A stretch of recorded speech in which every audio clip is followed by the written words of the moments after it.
Hi guys, welcome back to another informative video where we discuss things about saving, investing, stock market, and a lot of practical tips that you can use to improve your way of living.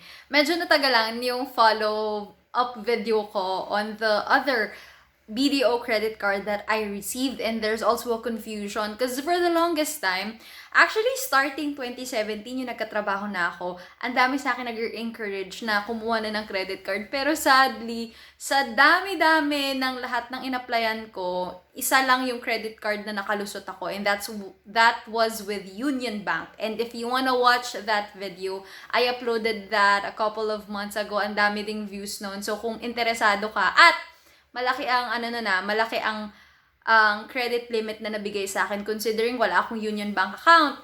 Tapos dahil nga hindi ako depositor, di rin ako maasang ma-approve. Tapos parang hindi pa ako regular employee noon, pero na-approve ako for some unknown reason. So if you wanna watch that and you're also looking in terms of applying to Union Bank, you can watch that video as a guide.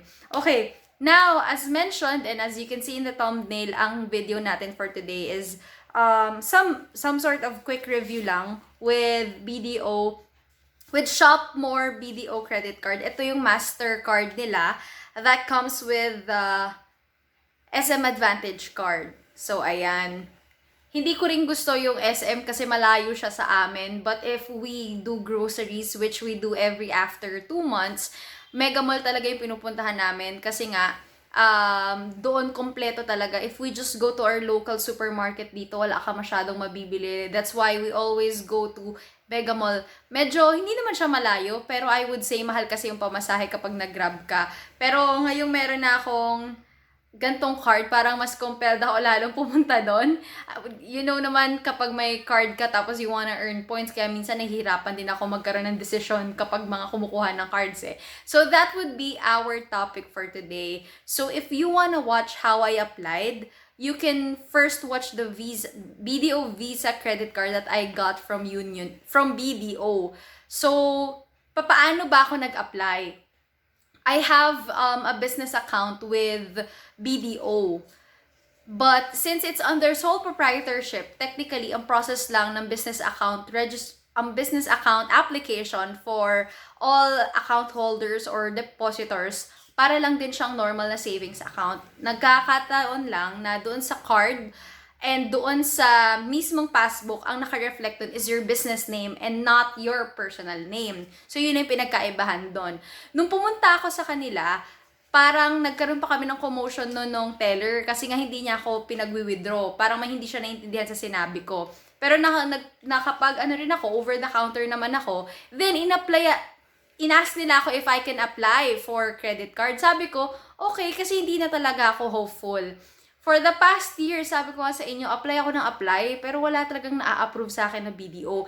And si BDO, known siya for giving out small credit limits. Eh dati noon, yung mababa pa yung sweldo ko, lagi ko sinasabi sa sarili ko, kung ako makakapag-apply ng BDO credit card, okay na ako kahit sa 10,000 lang ng limit. Ano pa to, nung batang-bata pa ako, mga way back 2016, yung nagsastart ako mag-work, sana magkaroon ako ng credit card kahit 10K limit lang, ganon. Never tayong na-approve. Gaano katagal na ba yung account ko with BDO? Or may account with BDO, parang less than 2 years. Kasi 2019 ko yun in-apply. Kung gaano ako katagal sa trabaho, ganon din katagal yung work ko, yung full-time job ko, ganon din katagal yung business account ko with BDO. Tapos yung punta ako doon, they just gave me an application form. Wala akong pinirmahan ha. And this is true story. I'm not filtering. This is my experience. So kung iba experience mo, I'm sorry kung medyo iba. Pero ang ginawa kasi sa akin noon, since hawak naman nila yung details ko, sabi niya, ma'am, pirma ka lang. Sabi ng teller, ma'am, pirma ka lang. Kami na bahala mag-fill out since nasa amin naman yung information mo. Pahingin na lang ako ng updated ID. So, binigay ko ID ko, tapos pinirmahan ko. Hindi ako nag-e-expect. Alam nyo, the more na hindi kayo nag-e-expect ma-approve, dun kayo na-approve. It's so weird. Because for the past years, even sa loans, kung kailan nag-give up ka na, kung kailan ayaw mo na mag-apply, gusto mo nang umuwi na lang, ganyan, hindi ka ma-approve. Pero naman kapag di mo siya ine-expect na approve ka. So, please be careful because my friend, buntik na siyang ma-scam sa credit card. So, please make sure na you check the caller ID and if you receive an email, make sure na corporate account yung meron sila. Like say for example, at BDO, yung mga ganun. Kasi sometimes the subject would state there, BDO credit card, your BDO credit card is approved. Pero when you check the email address or kung sino yung nagpadalon, sender, makikita mo dun parang kakaibang pangalan. So if it's not a corporate email, that's usually at, tapos yung the rest of the details after nung at, wag ka masyadong magpaniwala. Also, though it's hard especially if you don't have landline, pero ako kasi we have a landline here at home, I always call the bank with any transaction. I never receive calls, I never take calls, especially kung phone number or mobile number yung meron ako. Ako yung usually tumatawag. Sasabihin ko, I have an application with BDO, can you confirm, blah, blah, blah, ganyan. Ganyan ginagawa ko. Kasi ilang beses na muntik mas kami mga friends ko with BDO credit card. Especially if magbibigay ka ng information mo. Wag mo yung gagawin. Kasi iba kasi pag minsan talagang intention mangbudol Ikaw din kahit na medyo vigilant ka rin at saka observant ka, biglang nawawala kasi nga merong psychological effects, something yung ginagawa ng mga ganyan So always be careful. So when I went through the process of getting this credit card, ang ginawa is nag-text sila kasi ako tinatanong ko talaga dun sa teller and dun sa taga BDO kung paano ba yung process kasi takot ako ma-scam. Yun. Sabi niya may magte-text daw and I receive a text message. I'll show you para may idea kayo at para hindi kayo mabubudol na ko. Ang hirap ng panahon ngayon. So, ayan. So, I'll show you the caller ID is BDO Pakita ko sa inyo. Ayan. Ang caller ID niya ay BDO. Takpan ko na yung details. Ayan, nakikita nyo ba? BDO, yung caller ID niya. So, when I received that message, ang nakalagay dito is, thank you for your interest in applying for a BDO credit card, which is acknowledging the fact that I went to their branch and did some application or signing to signal the application process. So, they will give you a reference number, tapos a credit card officer may call within 2 banking days to verify some information needed to process your application. I could not remember if there's any agent or someone na tumawag sa akin. Wala akong na-receive na ganun. And so that was April 22, and then April 28, naka-receive ako ng message na approved and for dispatch na nga siya agad. Since it's a business account, nagkaroon kami ng problema with address kasi I don't know if it's my registered home address sa business ko yung nakalagay or yung current residence ko kasi right now sa parents ako nakastay. So, nagkaroon kami ng problema doon. So, naayos naman yun. Buti na lang, yung na-dispatch na siya, nabalik na siya sa BDO branch. So, sa head office. So, I would have to wait another 12 days para dun sa pag-dispatch kasi inayos nga nila yung details ng landmark, yung details dun sa address ko para mapadala. So, etong unang napadala sa akin, that's through LBC. Through LBC yung pagkuha ko. But the second, eto na nga si Shopmore. Etong si Shopmore natin na card. Ayan, ganda no? Ayan, through Ninja Van ang nito. Ninja Van ang receive nito. Please be available in your house, in your location, if kukunin niyo siya. I called BDO, sabi ko, I might not be available that day. Baka pwedeng yung parents ko na lang yung receive. Hindi pinayagan. Even though they have my ID and all, yun. So, the next day, minake sure ko na available na ako, ganyan. Kaya nakuha ko siya. So, this is the Shopmore. So, you'll receive 2 cards. So, ito si Shopmore BDO. Ito ay Mastercard. And then, you'll receive the free SM Advantage card. Yan, ang haba ng kwento natin. So, balikan lang natin Nakuha ko na muna yung Visa card, BDO Visa card, tapos after nun, second day ito. So, I have a confusion kasi nga, this is my first time na ma-approve sa BDO. Hindi ako na-approve sa ilang beses kong pag-a-attempt, lalo na sa branches, sa pag-a-apply kung saan-saan na ata ako nag-apply, di naman ako ma-approve. So, nakita ko dun sa mga comments niya, sabi niyo nga, may free or kasama na ganito na makukuha. Pero hindi ako satisfied sa answer, so tumawag talaga ako kanina. So, ito na yung mga sinabi nila. The Shop More BDO Mastercard, which is a credit card, it comes with an SM Advantage card.